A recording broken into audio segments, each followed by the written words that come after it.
Is there a player in particular that you're looking at and you're like, man, this guy is primed to make a leap next season? First name that comes to mind, Andrew Nembhard. With Tyrese Haliburton out for the rest of the season, more than likely the rest of next season. Yes. Nembhard is probably going to be the guy that's going to be the engine of the offense. They're going to play through Pascal Siakam too, but I think we're going to see that big leap in Andrew Nembhard. It's going to be a very important year for him. He's going to become rookie extension eligible. Not only that, I mean, if you look at the numbers with him, with Tyrese Haliburton off the floor, his usage rate goes up by 8% to like around 22. We could see that jump to 25, maybe 28. And then he's averaging 14 points with 7 assists without Haliburton on the floor throughout his career. So I think that that's the person that I'm kind of pegging right now. Most improved player, taking that leap to kind of keep Indiana, I would say, on the brink of relevancy in the East. Like, they're not going to be what they were last year, but they're still obviously going to be a playoff team because their team is still super deep. It's an interesting thing when you look at a guy like Nembhard, when you look at the Pacers as a whole. Like, we're so easily writing them off, right? Yeah. And I won't say write them off at your own peril, but when you lose Miles Turner and then you lose Tyrese Haliburton for the whole season, that changes the trajectory of everything that you do in the offseason. They're going to lean a lot on Pascal Siakam. They're going to lean a lot on, like you said, maybe Ben Mathurin is a guy that I think of, and I'm like, that's a guy that I'm looking at, and I'm saying, he is super talented, super gifted, really ornery. And I say that with all of the affection as far as being like super competitive. He gets under guys' skin. You got to see him when he had a game, when he has a game, it lifts the Pacers. Now he's going to be in a spot where he can't just afford to have a game. He's got to bring those games every night just to keep things competitive. And I think I'm with you. I look at Nembhard because he's a point guard, essentially. He just plays a lot more off the ball when Haliburton is there. But Haliburton is not a ball-dominant point guard. So it's almost like you have 2 point guards in your backcourt anyway. I like Nembhard. I like the toughness. Remember, he was the guy who was guarding Shai Gilgeous-Alexander in game 1 and forced that miss, which opened the door to Tyrese Haliburton hitting the game winner. So do you look at him and saying numbers, or you look at him and saying like effect as far as how he's going to perform next year? I think it's a combination of both, because if you go back, I mean, even last year's playoff run, he was instrumental in that, and the Pacers getting to how far they went last year. So you couple that with the next year, he just came back and did the exact same thing.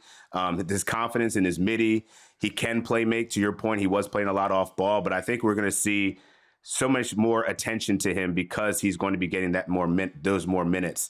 And TJ McConnell will obviously still play a role and have his impact off the bench. But, you know, I think Rick Carlisle and the Pacers have done a really good job of building a team that not only has the chemistry, but then they're also putting them in positions to be successful. And I think the way that they brought along Andrew Nembhard, he's going to be ready for this uptick in usage and opportunity that he probably wasn't afforded before. Like, yeah, he was starting, but when you have Tyrese Haliburton on the floor, it's just a kind of a different, it's a different system. So I'm really encouraged to see what he's going to be bringing this year coming up.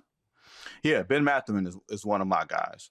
Like, I know it's not like the sexiest name. Nobody's coming to hear about the Indiana Pacers and what guys they got sleeping, you know what I mean, as a sleeper. But I think he's someone that warrants a lot of consideration here for the very reasons I listed earlier. And yeah, the things changed when he went to the bench, but that was the dynamic of last year's team.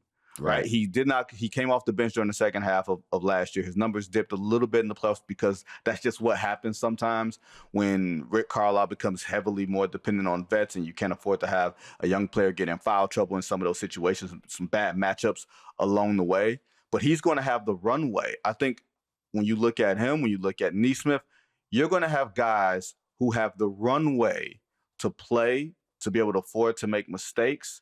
And not necessarily that it's a low-pressure situation, because I don't want to say it's that. It's not a low-pressure situation, but it's a situation where you don't have to look over your shoulder when you have 2 or 3 bad plays in a row, or you have a turnover and a missed shot. Usually that could be the time for Carlisle to pull you out.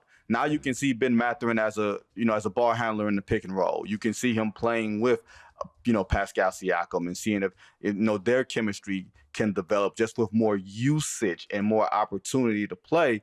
So Ben Mathurin is a guy for me. Like, there's another guy, but Ben Mathurin is a guy for me. Do you have somebody else, or is that just your one?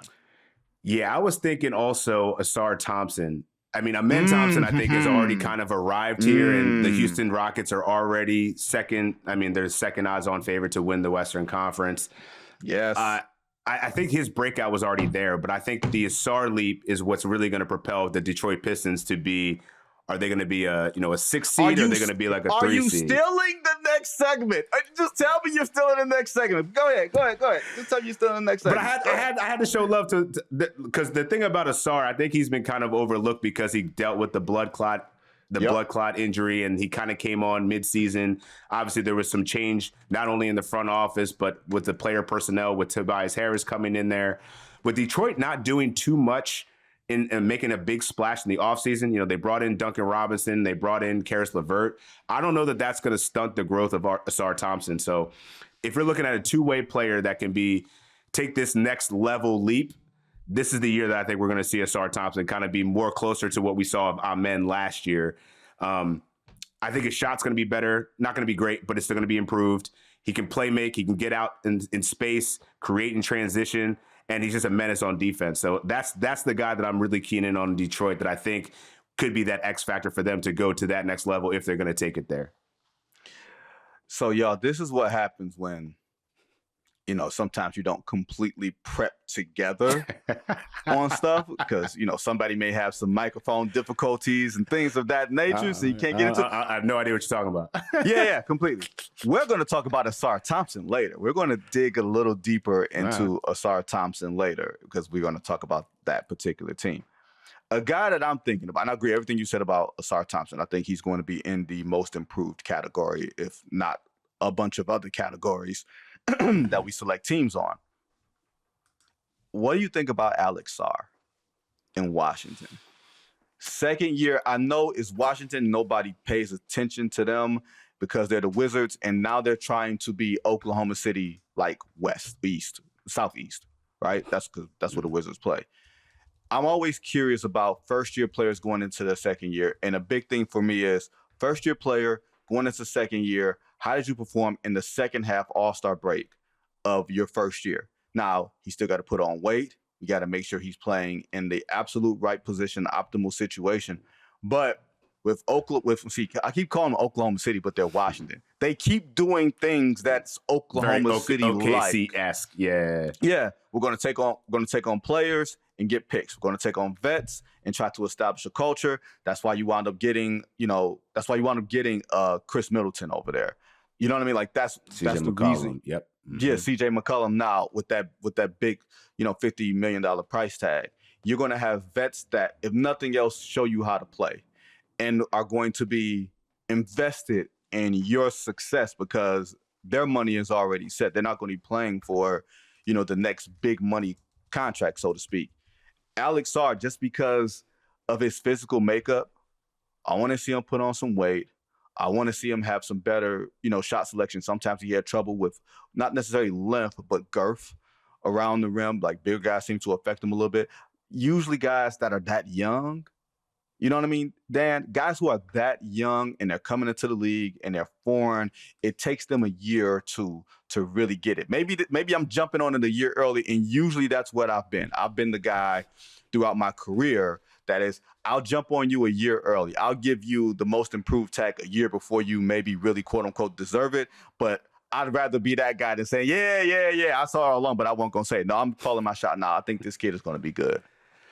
Yeah, I mean, so he was one of the players that I was really curious to watch at Summer League. And, he broke the Summer League record for most blocks in a game with 8. But I think it was his shot selection that, to me, looked a bit improved. It looked more tactical, more thought out. It wasn't just coming down the court and chucking. Now, granted, the Washington Wizards, coming off having Jordan Poole and Kyle Kuzma, their system was of this chucking variety. So like walking into that situation probably wasn't best for him to kind of read the game and make those decisions. Now that they're reshaping the roster akin to, the Oklahoma City Thunder, I think we should see a leap in Alex Sarr.